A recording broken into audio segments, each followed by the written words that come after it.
The anomaly pinged my board at 0312 station time, and I almost logged it as debris. A single hull, 2,200 meters stem to stern, sitting in high orbit above the target world at a declination of 41 degrees. No power signature, no transponder, no thermal bloom from an active reactor. The contact registry the Velsora expansion tide maintained across 11,000 catalogued systems had no entry for it. The hull was simply there, cold, dark, sitting in the black like a splinter left behind by a species that had moved on and it. I flagged it to Flag Coordinator Vethary Saul. He looked at the readout for 4 seconds, then told me to close the ticket and prepare descent sequencing for the primary wave. 400,000 hulls needed orbital lanes assigned. One derelict in a parking orbit was not his concern. I closed the ticket. I prepared the descent sequencing, but I kept one sensor array on the anomaly because the shape of it nagged me. The silhouette, side-on profile, 4 view on my secondary screen, was not a shape I recognized. It was not elegant. The plating along the midsection didn't match the plating at the prow, and neither matched the stern assembly. Someone had rebuilt this ship more than once over a long time, grafting new sections onto old bones without caring whether the seams were clean. The result was a hull that looked like a scar, long, gray, and patient. We began descent approach at 0341. The first wave, 80,000 hulls, standard absorption formation, spread across the upper atmosphere in the pattern that had opened 47 worlds before this one. The Velsora expansion tide did not conquer by strategy. We conquered by weight. By the time any world's defensive reflex could respond, we had already saturated every viable response vector, with more ships than the response could address. It was not war, it was arithmetic. The anomalous hull did not move. At 0349, the first wave reached the upper mesosphere, and I noted that the colony structures below were dark. No emergency broadcasts, no launch signatures from any orbital defense platform.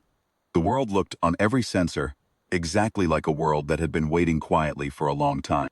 Maintained, not abandoned. The atmospheric processors were running. The agricultural arrays were active. Someone was keeping the lights on down there, and they were not panicking. Vethary Sol found that unremarkable. Absorption targets in the final stage often went quiet. He had seen it before. I had not seen a hull like the one on my secondary screen before. Kept watching it. At 0352 it moved, not fast. That was the first thing I registered. It did not lunge or arc or burn toward us the way a defensive platform would when it finally committed to engagement. It simply changed its orientation. 2 degrees of rotation, nose swinging toward the primary wave. Then the power-up sequence began, and my sensor board stopped making sense. I had calibrated my arrays to the Velsora standard. Every reading they returned was expressed in the units our engineers had built them to express. The hull coming alive in high orbit above the target world returned numbers in those units that I checked 3 times because I was certain there was calibration fault. There was not a calibration fault. The weapon systems were not coming online one by one. They were coming online simultaneously. Every array, every bank, every port across 200 meters of scarred and mismatched plating. And the energy signature climbing on my board did not plateau. I watched it climb for 11 seconds. It did not plateau. Flag Coordinator, I said. The anomaly is active. Vethary Salt crossed to my station. He looked at my board for 3 seconds. Then he said very quietly, that registry entry should exist. It did not exist. I had already checked every archive layer we carried, including the restricted military assessment files from the last 6 expansion cycles. The hull had no origin designation, no commission date, fleet assignment. The closest match I could find was a class notation in a secondary alien species file. Terran Commission, Dreadnought Class, Status, Decommissioned, date 61 cycles prior, hull designation, Ardent Patience, registry closed, decommissioned.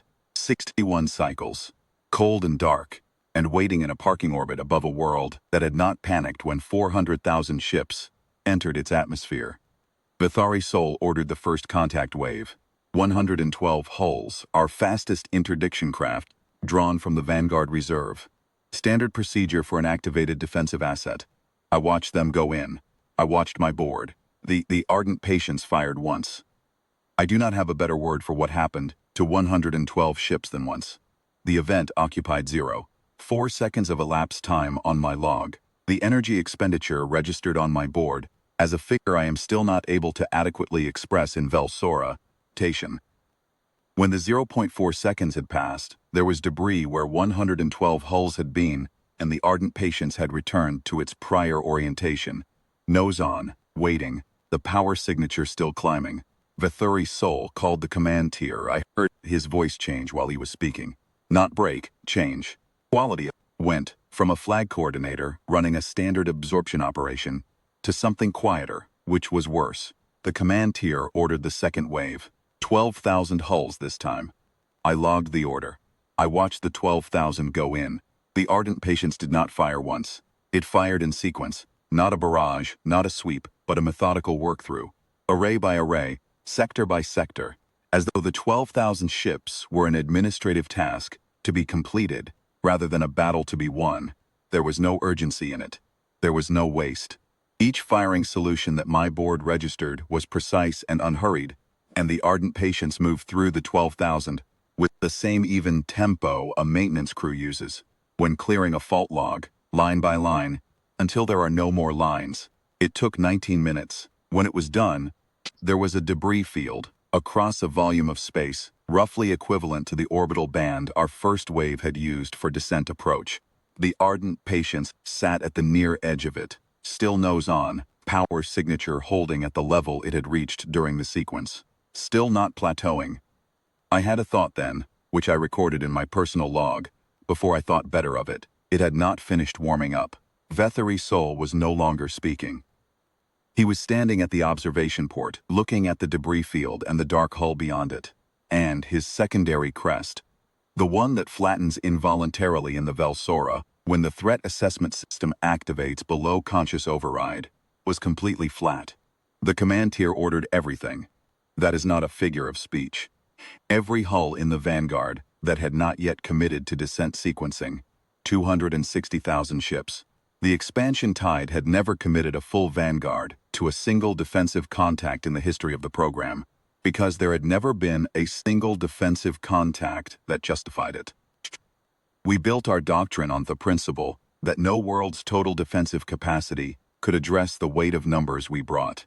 A world might have 1,000 ships, or 10,000, or 50,000. We brought 400,000, and the arithmetic always resolved the same way. 260,000 went in against one hull. The ardent patience worked through them. I do not intend to record the duration. It is in the official log, and whoever eventually reads this account will find it there. What I will record is what I observed on my sensor board during that period, because the official log does not capture the quality of it. The ardent patience did not accelerate. It did not maneuver dramatically. It did not emit anything that read, on my board, as distress or strain. Power signature held level throughout. The firing solutions continued at their even tempo. When a cluster of our hulls attempted a pincer approach, the ardent patience completed the hulls on its current axis first, then addressed the pincer. Not because it couldn't manage both simultaneously, because completing the current axis first was the more efficient sequence. It was patient. That is the word.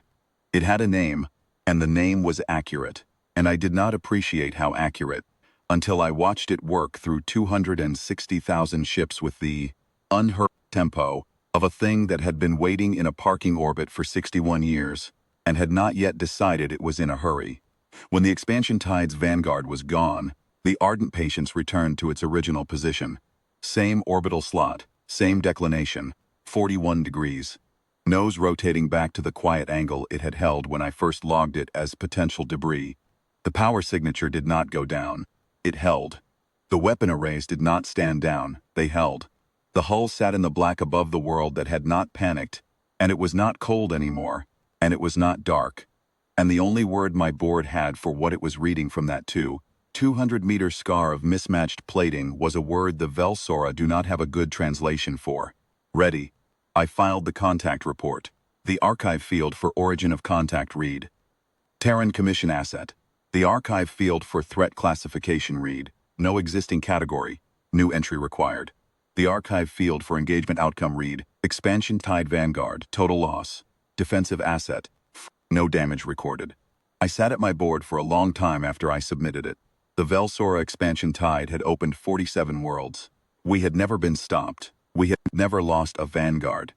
We had never stood at an observation port watching a debris field that had been, 40 minutes prior, the largest single deployment of hulls in the history of the program. Vethari Sol eventually said, "Send the withdrawal order." I sent it. The remnant support hulls, the ones that had not been called into the engagement, began their transit out of the system. The ardent patience did not pursue them. It did not need to.